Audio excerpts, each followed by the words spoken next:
Welcome back to the Ravencast, hosted by myself, Mike Hull, kindly recorded and edited by Callum behind the camera. We've had some good feedback from the episode last month with Jill. We thought who best to get on, and club captain Frank Jones and our goal scorer Sean Doyle. Lads, thank you for giving up your time coming on. We've just recorded some quickfire questions that's going to be released prior to this episode. It's just a bit of fun, but we also want to sit down with you, have a bit of an in-depth conversation really. Frank, just start with yourself, just focus on you personally before we talk about the team. You obviously contributed massively towards the season last year, but you came back from what was a really tough injury for you. Can you give us a bit of insight personally for you, how last season went and how tough it was to come back from your rehab and into that sort of setup? Yeah, to start with, it was great to be back more than anything. You know, that was like because it was like 18 months out, and sometimes you do have them moments where you think, will you get back or won't you get back? And it was like ups and downs a little bit. I look back now and it feels like it was kind of a distant thing, and I don't think the rehab was that bad, but when I was involved in it, it was like real tough, and it was like mentally more than anything. But having that goal to get back obviously helped me. I think I look back on it now, I talk about it a bit. If FC wasn't about, and like it happened for me playing for St Mary's, St George's, someone like that, would I got back? Maybe not. I would have just went, well, that'll do me. And so, yeah, FC helped me a lot, I think, to get back to thing. And then last year it was just to get back, and then obviously have a good pre-season this year to hit the ground running more, because it was like last year for myself.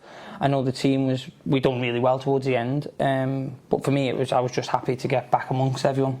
Yeah, and obviously now we've got such like a youthful squad. I think people do look at you, I'm sure Doyle will agree, they look at you for advice and guidance, and I suppose when you were out, you were able to offer that to them as well at the same time with you. Yeah, do you know what? All the lads are great in the squad, and it's like I don't see myself as one of the, like, obviously I am the oldest like in the squad, but I don't see it. I try and mix a lot with all the lads, and all the young lads are really good, and they're a great bunch of lads, and they've got, if you look at FC now, it's got a great future, I think, from 16-year-olds. I look at them now and think, Jesus Christ, I was nowhere near that at 16, and I was nowhere near that at 18, you know. So, and I look at some of these that just come into our first team, like into the FC team, and it's seamless. They just come in, play 90 minutes, don't put a foot wrong, and they're like 16. And I'm like, it's so good. But in training and things like that, I'm there to kind of like keep everyone on the toes, and just kind of, I've been through it all, haven't I? So I'm there more to try and do that, as well as push myself as well, and try and get us as far as we can this year. Obviously, with you coming back in and playing and being a big part of it now as well, how do you manage like your senior role when you're on the pitch? I think you can see like your leadership, and people do look to you. But maybe like in training and like maybe even off the field, how do you manage that yourself as well? Do you know what? I don't know. I think it's kind of, I think it's kind of in me, as in like just to be kind of helpful, and just kind of, I've done it for such a long period now, with being like captain at St George's, St Mary's, the Isle of Man team for so many years, and all this kind of stuff. I don't know, I wouldn't say I don't know how I'm doing it. It does come, it's just like in my stride. I just kind of help and just be around the lads, and just when I'm on the pitch, I just try and help everyone out. And it's just more, we've got like a leadership group now with like obviously Sean and a few of the other older heads, and that's good as well, just to kind of like, it shares the load from it's not just on me, because it's not like that anyway through the whole kind of setup.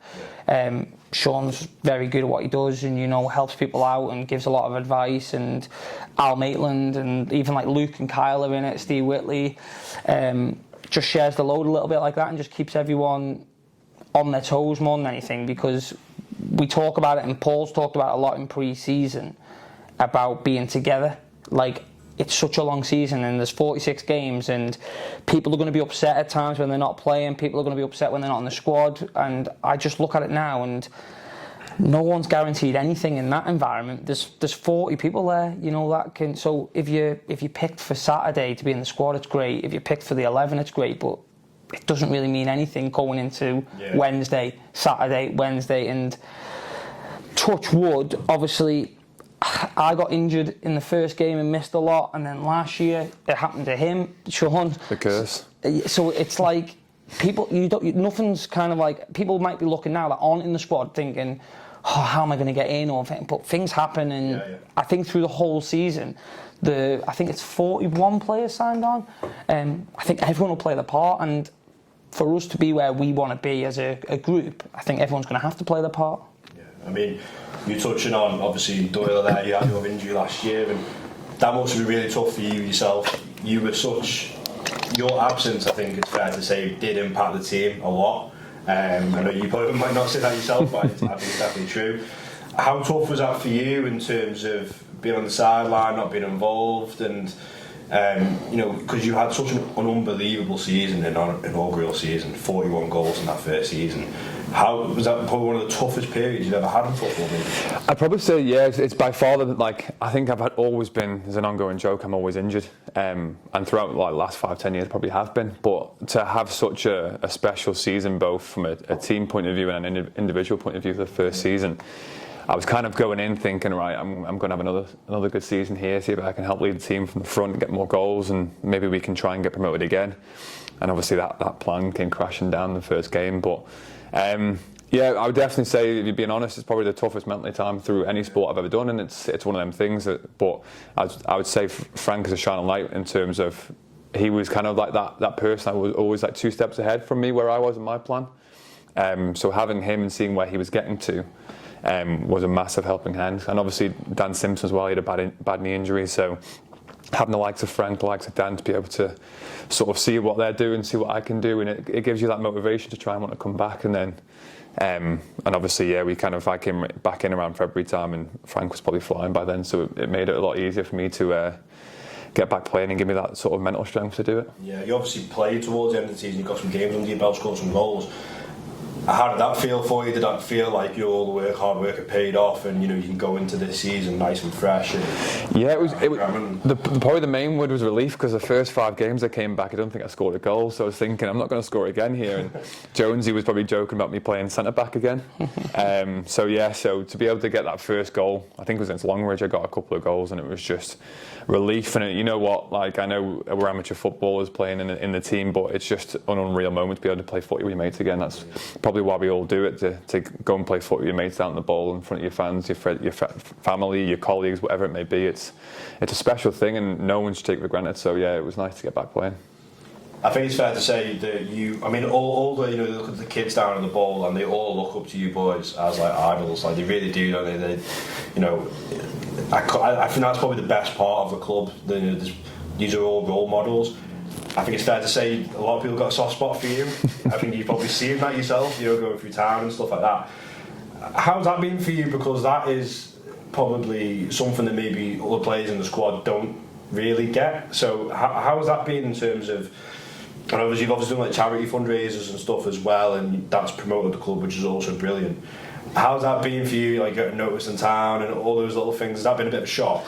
It's been a bit mad, really. Like, obviously, I think any player is going to enjoy the sort of exposure you get from SL Man, and I absolutely love the fact that the kids sort of idolise us as footballers. Like, we have friends, we have family, we have colleagues who would tell us, "Oh, my son puts you in the same regard," or the players, or Steve Whitley in the same regard as like Salah and other players in the Premier League, which, obviously, when they grow up, they're going to realise there's a massive gap between us and them. But right now, we've got to appreciate it, and I think it's special. Like, you go out for a Sunday walk, and you have people say, "Oh, how was the game?" And the people we don't know, and it's kids coming up for photos, and they're kids that we don't know who they are, and it's special. And it's like I said before, it's something you can't take for granted, because Frank will know in the first season, I know in the second season, it can be taken away so quickly, and obviously the opportunity to play football can be taken away. So while it's there, and while it's a possibility that people look up to us, it's obviously a fantastic thing. And I would say I speak on behalf of everyone who says we absolutely love it. I always remember in our first season, and I was walking, we were coming down to the bowl, and there was 2 young lads, and one of them had Doyle on the back of his shirt, and the other one had Murray, and I just thought, like, that is crazy. Like, you wouldn't have imagined that 5 years ago, would you? No, but that's the thing. Like, half these people would have had no idea who we were 5 years ago playing for Corinthians and other teams. And obviously, 5 years ago, me and Frank were probably kicking hell at each other up at Ballyfletcher. So, and now we're teammates. So it's all changed, but it's unbelievable. Like, I definitely don't take it for granted, and I think it's just a special thing that what the FC Alaman has created for the community and what for the kids growing up, and also for the players that are able to enjoy the moment. So Frank, obviously, towards the end of last season, we got 5 wins on the bounce. We were really playing some really good football. Going into this season, is there an expectation amongst you as players to go one better than what you did next season? Is there an expectation, from the manager and the coaching staff that's come into this season for you to go one better? Do you expect that of yourselves? Yeah, from me speaking personally on my kind of thing, I always expect to probably outreach ourselves, and like I would say now, like we want to be right at the top and getting promoted. Basically, that's me. I think looking around at the group of players we've got, and if everyone can stay fit and we can keep everyone involved and everyone happy and things like that, I don't see why we can't be right amongst it come next April, So the managers and the coaches, I'd say, haven't really kind of said much about us at the minute. Like, they haven't put any kind of pressure on us to say like, this is what our plan for this year and this is where we need to be. And it's like we've had a great pre-season.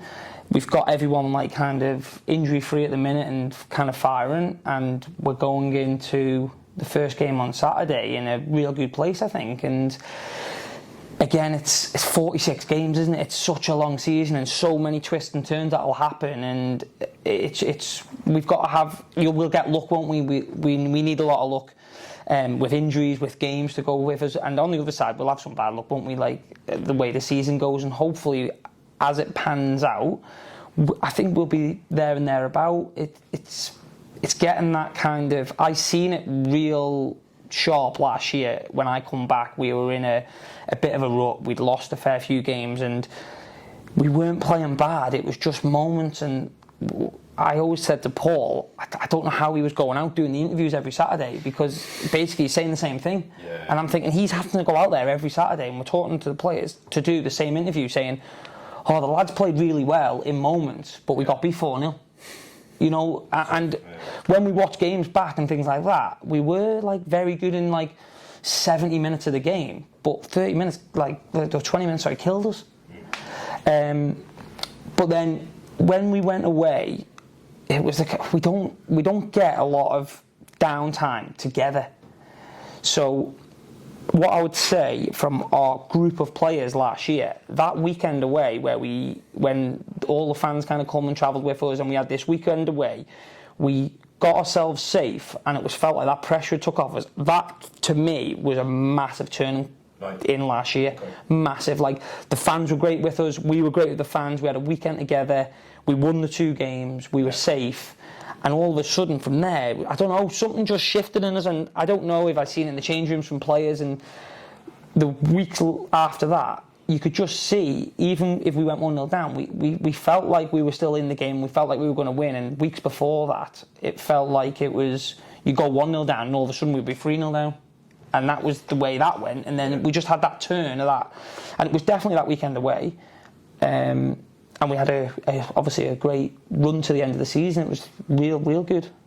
I mean, that's interesting in itself. I mean, there is a lot of pressure on the club because it's such a unique club, and the financial situation. So must be a lot. You must feel a lot of pressure on your shoulders, especially what we said earlier. There's a lot of young lads in there as well. So that's when you boys really probably do step into the experience and the leadership and the arm around the shoulder sort of thing. I would definitely say, it's a social pressure as well. I don't think, like, you go away and you play teams in Liverpool, Manchester area, there's a couple of hundred people come watch them play, and half the time the players don't know the fans don't know the players, whereas we're coming down the bowl and everyone knows each other, and we're going to go and work for them on a Monday. We're going to see them in Tesco's on a Monday night, and they're going to give us abuse if we missed a sitter or we lost a game. So we know what it is, and like you alluded to there, like, players like Frank is just absolutely invaluable for the team to have around, for someone that calm head, but also that leader on and off the pitch, kind of on the pitch pull us together when the chips are down, and off the pitch sort of set the tone, set the levels, and then they set the expectations for everyone throughout the squad. just a similar sort of question for yourself, but probably more on a more personal level. Talk about expectations. Obviously, with you being a striker, do you set yourself expectations, or like maybe a goal tally or something at the start of the season, or do you not really? Some people do, some people don't. Yeah, I'm always someone that needs a target. So 75 this year. Yeah. First season I'd said 20 goals for the season, and I think by Christmas I always say let's see where I'm at, and that's from a individual perspective, but also from a team perspective. Let's see where we're at. Because obviously you never want to get too, it's a cliche, but you never want to get too far ahead of yourself.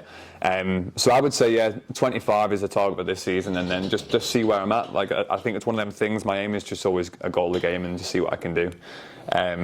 But obviously when you've got quality in the team that like we're going to have this season, it's the targets then go higher, because I look at the quality around me and I'm thinking if I can do my job right, I know them boys will. So I'm someone that sets a target for the team and also individually. I think it's important too. I think something that I found interesting last year is when you came back into the team after your injury. Obviously Jonesy took over as manager. I know it's personally your role sort of changed a little bit. You started coming a little bit deeper, and then we started having maybe runners like Frank, Michael Williams coming off you. Have you had to adapt that role at all, and how's that been for you? I would say, I think you actually asked me a similar question in an interview against Barry, I think it might have been. Our style of plays changed from Bassi and Dicko to Paul, and it's no disrespect to the two styles of play, they're different and both effective. But I'd say that how we play now is more so on the floor, trying to find feet, and that my role for me is then come and get at the feet and then try and find runners in behind. And like I said just before, like the quality we have in our team, finding runners, we've got Dan Simpson coming back in, but we've got Penny, we've got Sam Gellan, we've got Steve Whitley, Charlie, we've got such good quality in the team. So it makes my life easier having to adapt to a different sort of style of play or a different way that we're playing. So I came back in and obviously didn't hit a bottom door for five games, but yeah, although with that the style of play was sort of quite easy to fit back into. Frank, we spoke to Jill the other month, we were speaking about before, and if people haven't listened to it, please do, because it was really informative. She spoke about, obviously more on a more serious level, that there was a point in the season where financially the club were a bit worried about where we were. Interested to get your thoughts on being club captain. Do you see in those situations and hear about those situations, do you have more of an extra bit of fight for the club, and do you see how important it is for the fans, for the people in the community, this club, and does that give you boys a bit more drive? Yeah, and with me being a bit older, and the lads will realise when they kind of get a bit older, the younger lads definitely, because if I was 20, if I was 19, like arguably you don't really care about the club, you just want to play football, and you want to play football where the best level possible, which obviously is FC. But when you hear financials, they're not bothered. They just think, well, I just want to play football, and where's my kit, and like, where's my new boots? As you get older, you get wiser, you start helping out more. Like, even before FC, like when I was at other clubs, you help out more and you do more stuff, and you realise all the hard work that goes on behind the scenes. And like you see it with FC, like look, like you two here doing this, you aren't getting paid, are you? Like, you're just doing it for the kind of love of the club, and you're just as important as Sean is, as I am, as Jill is, and the whole club is. Like everyone's kind of pulling in that direction, doing their own kind of roles, and you do hear things about fans, and if you speak to a lot of people who talk about it and go, oh, how's it going to last? How's it going to last when they're just like glass half empty? Like, how's it going to last? And you're like, well, it's done 2 seasons now, and if it does another one, and then we're kind of, hopefully we're ironing out little bits and bobs, and like the first, it's like a business, isn't it? Like the first couple of years are always going to be hard, because you don't know what's up and down, and you probably spend more than you should, and then you start ironing things out as you go through. But I look at it more from I've got 2 boys, like, who are, like George now, with like 5, he's crazy football mad. And I just think, like, this needs to be around, because I didn't do it. Like, I've done it right at the very end, but, like, I would love to be Jack Higgins, Tom Shimon, like, 16 coming into this. Like, oh, you've got, like, the best, but people need to realise, and, like, I'm not going to mention any, but we can thank all our sponsors, because they make it happen, don't they? Because I looked at Berry's sheets that they put out, and their wages were like £95,000 that they could pay the players through the year. And but you look at our expense, like if we didn't have to travel, like we didn't have to pay for all the travel and all that kind of stuff, we generate so much money to make this happen, and it's all through all our sponsors and everyone doing bits for free basically, and just doing it for the love of the club. But I look at it more as I want it round for me, being not selfish, but I want it for my young fella, because I didn't have it. And then I always talk like the generation ahead of me. Like they always said we need a team off Ireland, and you go through all them generations back, I don't know, 50, 60 years, they probably all said the same thing. We need and we can't think Paul Jones dug it out of the ground and made it happen, and now we've got it. It's too important to throw away, because all the hard work's being done, hasn't it? It's here now, and I think that was the hard bit, getting it out of the ground and getting it running. But I look at it now and I'll do anything I can to help out and try, and when I finish playing, I'll be as involved as I can be, and if any kind of things that they need help, and hopefully my young fella, because we have a laugh, so you look at Jack Higgins, say for example, my young fellas love the Higgins boys, and you look at Jack, there's the same age kind of gap from George and kind of Charlie and Jack than there is from them to me. So I'd love to see my young fella playing at 16 and Charlie or Jack being involved in it still, and that's the giving away my age there. In the 40s. But do you know what I mean? That's how important it is, and it's so good that it's here now, and there's no ceiling, is there? I say this, if we're on the Isle of Man playing, these 16-year-olds that could go and play for Corinthians, St George's, Peel, St Mary's, win most trophies by their 18, 19, and then what do they do? Yeah, there's no now where we are, the Premiership's the ceiling, isn't it? At the end of the day, if you want to keep going through the leagues, if you could, and if you're that good, it's the Premiership, isn't it? And one day, hopefully, someone gets there from maybe not the club, but a player from the island. I mean, obviously, similar question to yourself. Do you boys, and do you feel a real sense of fight for this club? As like I say, we are such a unique club that we have this situation that we're in. It's almost like the club is so precious, and the longevity of the club is so precious. Do you think that gives you more of a fight, and you see that more in the crowd? Absolutely. I would say that, the most important word is probably pride as well. It's just a special thing to play for. You're pulling a load of different people from the better teams on the island to be a part of this community team and community club, and it's a fantastic thing. And like Frank said, I don't have kids yet, but obviously I see Frank, I see Steve, I see all these boys having kids growing up now, and I'm thinking I want my own. Like Frank said, I know it's a selfish way of thinking, but when eventually I have kids, I want to see my kid play for this, because I remember the first season watching Sean Quay and Chris Bash Jr. and seeing the way their kids idolise their dad down at the bowl in front of 2,000-3,000 people. That's a memory for them boys that they're not going to get ever again, and it's not it's something you're not going to see in the UK leagues the way it's idolised and cherished over here.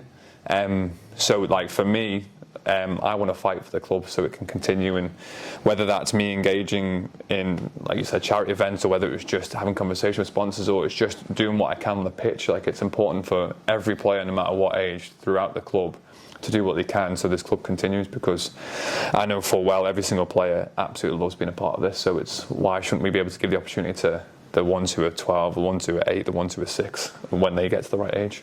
I think that comes down to the players as well, and you see that from the players, I think, from the outside, how well the players that are involved in the club help the kind of kids on the side, and they'll sign shirts for them and put the time out, and then people take time out of the day to go to the camps to give prizes out and things like that, trying to keep them kids involved and want to get them into football. Come back next week. Yeah, and be oh well, if they want to come down the ball on a Saturday night and play, do you know what I mean? Or they want to just go and play football. I go back to my kid just because I know that's what they're thinking about. He'll go down the ball with his football every Saturday night, and he arguably really doesn't watch the game. He sees the odd player that he likes, but he'll just play football for the whole night. You know what I mean? And that's what you want. You want just kids back loving the game and being involved in it, and it got a bad kind of thing, didn't it? You know, like Manx football was on the slide and things like that now, and like this hopefully has reboosted it. And like you speak to a lot of people now, like the numbers participating, and okay, the adults might be a little bit downhill, but it's going to help in the long term if all the kids are coming through, because eventually they'll all, yeah, definitely. Well, lads, thank you for your time. Coming on, best luck this season. You're obviously great ambassadors for the club, and we're really looking forward to seeing you this season. Thank you very much. Thanks for having us, mate. See you Saturday. Good.